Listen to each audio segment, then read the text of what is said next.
After sa church, pumunta muna kami dito sa OG Coffee. Malapit lang yan sa Jollibee. Basta after ng Jollibee siya. Then, yeah, that's it. Maganda yung place, maliwalas, sarap tambayan. Then, nag-order lang kami dito ng coffee kasi meron akong dalang bake na cookies and cupcake.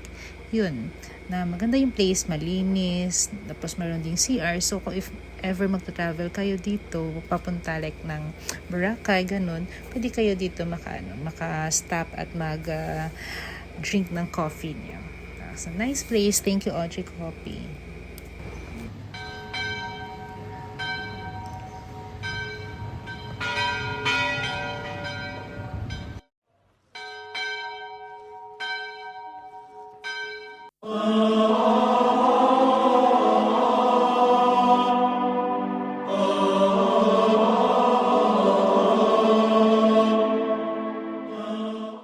Niyayayaan.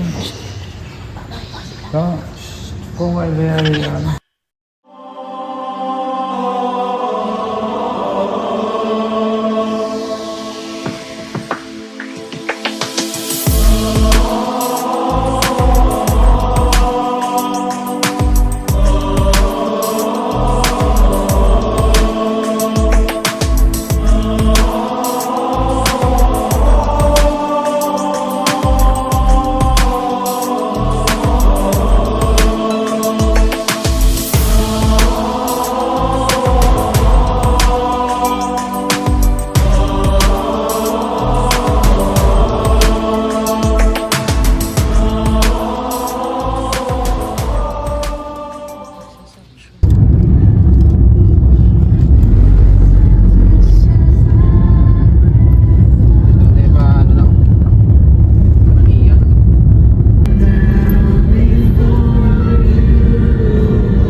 Gani, exit dito yung trans.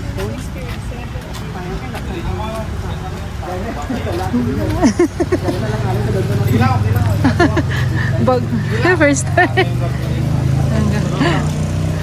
Maya gani, pag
After ng blessing, umuwi na kami sa bayan yun. Pagdating namin din sa bahay, yung father ko, parang dadalhin na namin sa hospital. Pero, kasi yung feeling namin, kasi kinabahan siya kasi lumakad kami dalawa ng kapatid ko, so wala silang kasama ni nanay. Then, pero hindi naman natuloy kami na emergency kasi pinasakay sa namin sa sasakyan, tapos pinag-roam around the city. And then, doon lahat ng simbahan na mataanan namin, binibless siya. And thankfully, nagiging okay siya. Then here comes Easter Sunday. parang okay na siya. Nasimba kami, then kumain sa SM City. Basta dalhin mo siya sa mga aircon na place, sa mga mall, yun, parang wala siyang sakit. Tingnan mo, okay siya.